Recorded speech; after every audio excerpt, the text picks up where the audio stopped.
সব কিছুর পুষ্টির প্রয়োজন। পুষ্টি না হলে মানুষও ঠিক থাকে না, গাছপালাও ঠিক থাকে না। সবগুলো একাতে রসুনগুলো লাগিয়েছিলাম, এজন্য দেখেন পুষ্টি কমে গেছে। তাই এগুলোকে আমি সুন্দর করে আবার নতুন পদ্ধতিতে কেটে নেব, কেটে আবার নতুন পদ্ধতিতে লাগাবো। এই দেখেন, আর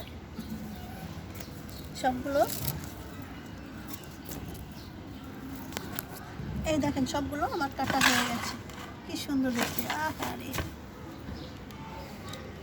এটি সবগুলো রসুন গাছ। এই যে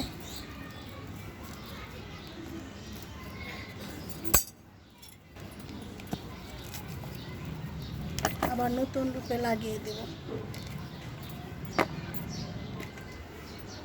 এবার এই দেখেন সরিষার ফুলগুলো মিশিয়ে নিচ্ছি, একটা গুঁড়ো। এই দেখেন এভাবে মিশিয়ে নিতে হবে। এগুলো সাথে জৈব সার আছে। এবার এই টবগুলো ভর্তি করে নেব। এবার এরকম কাটার দিয়ে এরকম করে লাগিয়ে নেব। এই দেখেন,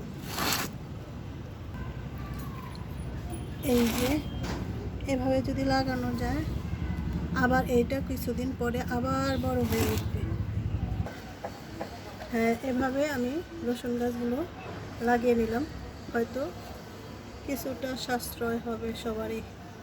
এভাবে এই দেখেন আরও কিছু এভাবে লাগিয়ে নিচ্ছি। আপনারা সবাই এরকম গাছ লাগাবেন আর এরকম জিনিস খাবেন, ভালো থাকবেন। আসসালামু আলাইকুম।